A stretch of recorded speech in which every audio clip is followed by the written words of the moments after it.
Greetings. Welcome to another episode of the TED in Your Head podcast. I'm Ted Moreno, your host. I'm a certified hypnotherapist and high performance coach.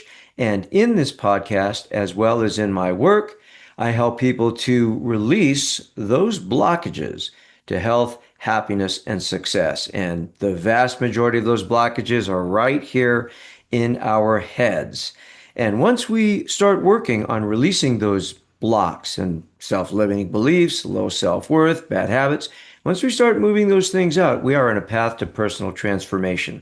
That's what I'm all about. And if you want to be about that too, I'll tell you how to get in touch with me at the end of the show. But for now, let's get into today's podcast, the subject of which is meditation all it's cracked up to be?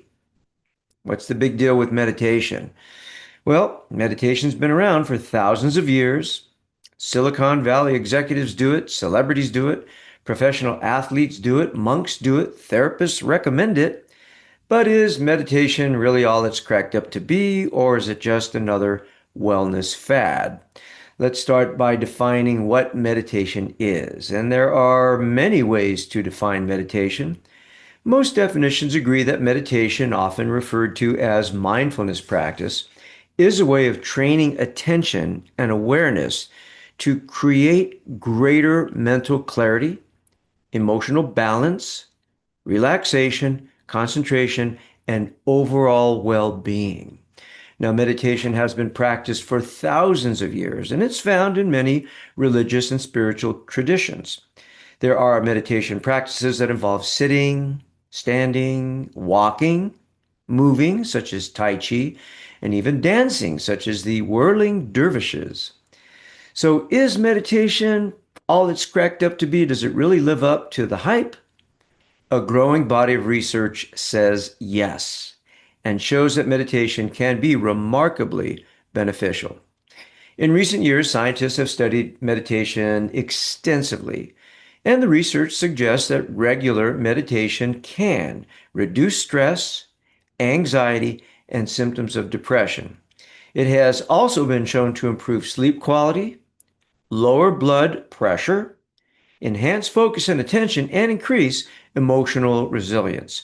Some studies have found that mindfulness-based meditation can be as effective as established treatments such as cognitive behavioral therapy for certain anxiety-related conditions. But perhaps even more impressive, brain imaging studies show that meditation can actually change the brain. So areas associated with attention, emotional regulation, and self-awareness become stronger with consistent practice. And that's an important caveat, consistent practice. So probably most importantly, meditation helps us develop a different relationship with our thoughts. So what does it mean to have a different relationship with our thoughts? Well, let's talk about that. Now, I believe that the most powerful force on the planet is the human mind. However, instead of using our minds to create, many of us are controlled by our own minds. The most obvious result of being controlled by your mind is stress. My two recent podcasts about the trance of modern life and the impact of low blood sugar have addressed what I feel is an epidemic in modern life, which is overwhelm. Too many things to think about, too many things to worry about, too much information coming at us. And so in our modern culture, the amount of stress we experience can definitely be overwhelming. And much of that stress, I would suggest to you, comes from the endless conversations happening in our heads, such as, how am I ever going to? I have to. I really need to. This sucks. I can't believe this is happening. I hate this. Why does this always happen? I can't deal with this. What if this bad thing happens? Now, you already know that stress is unavoidable. In fact, some stress is necessary and even healthy. But chronic stress takes a toll on both the mind and the body. Meditation is one of the most powerful tools we have for dealing with stress. Now, when you hear the word meditation, you might picture someone sitting cross-legged, chanting Om. You might assume it belongs to a particular religion or belief system, but it's much, much more than that. I myself have sat in Zen meditation meetings alongside Catholic nuns and priests, and I've done meditation with people of no religious affiliation or belief. So doesn't have to be connected with a religious or philosophical tradition. At its essence, meditation means awareness. Awareness of what your mind is doing, being present to what's happening right now, rather than being lost in thoughts about the past or future. As someone who has meditated in the past and is continually working to maintain a regular practice, I think the best reason to meditate is to get to know yourself and become more comfortable with yourself. The Tibetan word for meditation is gom, Gom, which means to become familiar with. And I really love that definition because whatever we become familiar with, we tend to become more comfortable with. Many of us are uncomfortable with ourselves. We struggle with stressful thoughts, difficult emotions, self-criticism, fear, and uncertainty. Sometimes it feels like we're at war with ourselves. Why? Well, it's because we tend to identify with our thoughts and feelings. We believe our thoughts and feelings. We get attached to them. We assume that because we're thinking something, it must be true. And our thoughts are not always true, as I'm sure you know. So, what meditation helps us to do is step back and observe our inner experience without becoming trapped in it. We begin to realize that our thoughts are something that we have, not something we are. And this is a powerful shift, perhaps one of the most powerful shifts you can make at the level of mind. So, for example, if you've ever said to yourself, I don't need to let that bother me anymore, then you've already experienced a moment of detachment. So, meditation helps cultivate that ability to kind of step back and get detached from our thoughts. And consequently, as we become aware of what our minds are doing, now we gain a little space between ourselves and our thoughts. And that space gives us freedom, liberation, freedom to choose how we respond, freedom to stop scaring ourselves with negative imagined futures, freedom to stop replaying old negative stories, freedom to be present here now, and freedom from being overwhelmed by stressful thoughts and feelings. So at this point, you might be wondering, is meditation right for me? How can I do meditation? Why should I do meditation? Well, meditation can be helpful and might be right for you if you desire more peace of mind, or you desire greater control over what you think, or you desire more self-awareness, or you desire a deeper experience of being present in your life.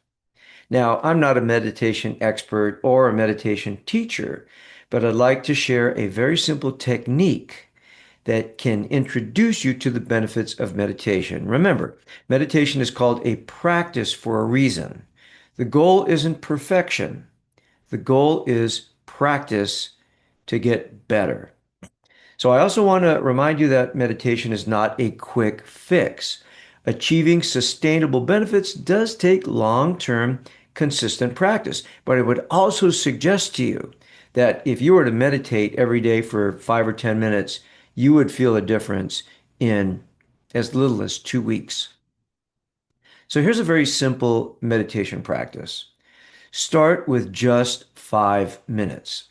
Sit comfortably in a chair with your feet flat on the floor and your hands resting in your lap.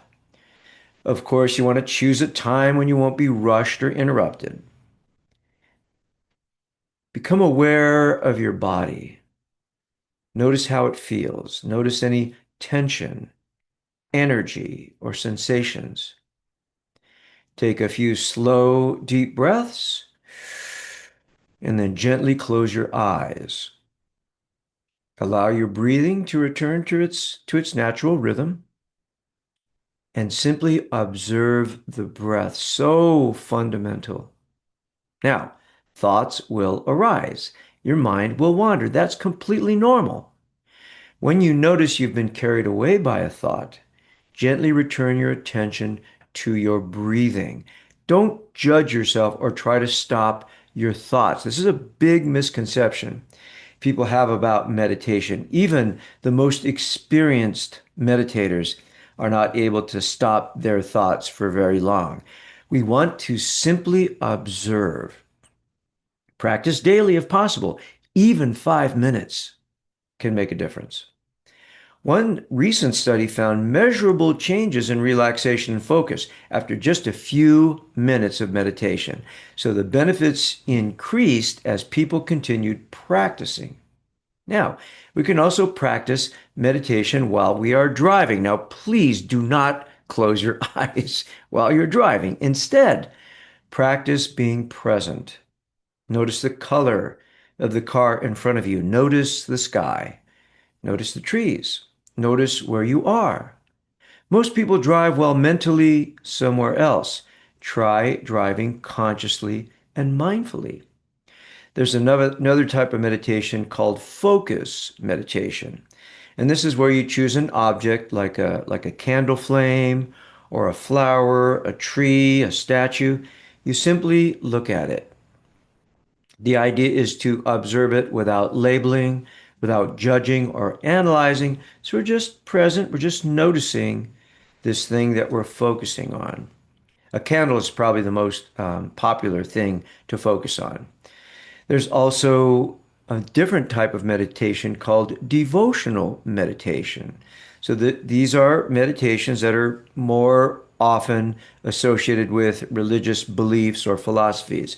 So it's often said that prayer is talking to spirit and meditation is listening to spirit talking to you.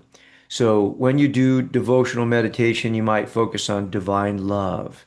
You might focus on a spiritual quality such as compassion or a sacred image or an experience of gratitude or, Jesus loves me or I'm enveloped in the light of the Lord. Something like that. You just try to create that and feel it. Don't worry about doing it right. And this is so important. Don't worry about doing it right.